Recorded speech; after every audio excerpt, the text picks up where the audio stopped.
Well, Jiggy, ang tinanggal sa pwesto ay si Colonel Odi Mongao. Siya po ay commander ng Training Support Group at commander din ng Training Development Center. Ang nagtanggal sa kanya ay si Major General Mike Lohico, ang pinaka-commander mismo ng AFP Training Center. Ang dahilan, dahil daw sa ilang mga social or at least one social media post ni Mongao kung saan sinabi niya that he is withdrawing his personal support for President Marcos and also that the President has lost the moral ascendancy as the Commander-in-Chief. Now, I have to stress lamang na we have not seen the actual post yet. I've checked the social media postings of Colonel Mongao. He has at least 2 social media accounts pero hindi natin mahanap. So we don't know kung binabana o tinanggal na yung mga posts na yun. Pero apparently sufficient na yun para sa training command at ng AFP na tanggalin sa pwesto si Mongao, at least for the moment, habang siya iniimbestigahan for possible charges. Kasi medyo sensitibo kahit paano itong posisyon ni Mongao dahil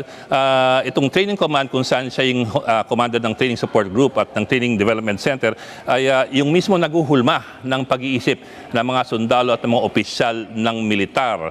So that may have some bearing on why the army is acting so fast on this matter, Jiggy.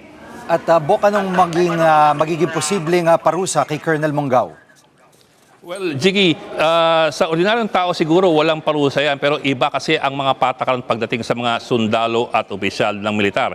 They're governed by the Articles of War, in particular yung Commonwealth Act number 408. Let me specify to you yung mismong article. Article 63 of the Articles of War, ang nakalagay po dyan ay yung disrespect for the President, the Vice President, and the National Assembly. Kasi this was passed in 1938 pa, may National Assembly pa noon.